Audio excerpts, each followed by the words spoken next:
এখানে বসা আমাদের ডিস্ট্রিক্ট প্রেসিডেন্ট মাননীয় মুজাফর হোসেন সাহেব এবং কি ডিস্ট্রিক্ট ভাইস প্রেসিডেন্ট সহ প্রেসিডেন্ট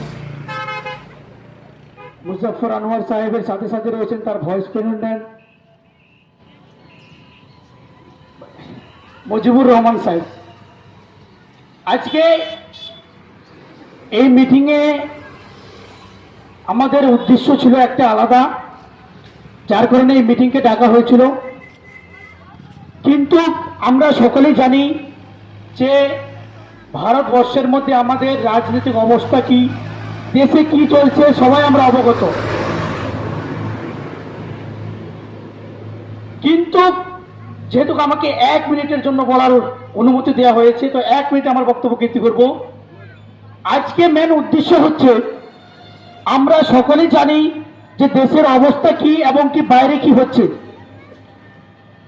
আজকে যে মানুষ একটা মহামারীর মধ্যে পড়ে আছে, যেটা এনআরসি, সিএ এবং কি বর্তমান যেটা শেষ রূপ, মানে সব থেকে প্রথম রূপ বলতে পারি, সেটা হচ্ছে কি এসআইআর।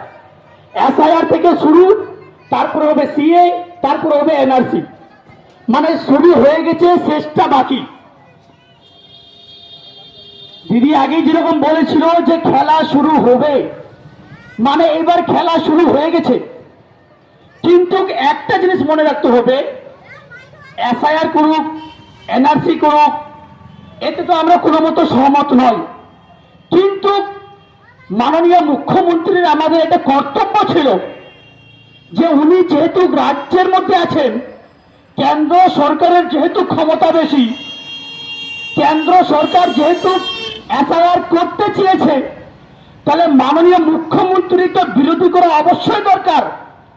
কিন্তু এসআইআর যদি হয়, তাহলে মানুষকে সঠিক পথ নির্দেশন করতে হবে, যেন মানুষের মূল্যবান ভোট যেন বাতিল না হয়। এসআইআর পরে যেন মাইনরিটি মুসলমানের ভোট যেন কাটা না যায়, দলিত আদিবাসীর ভোট যেন বাতিল না হয়।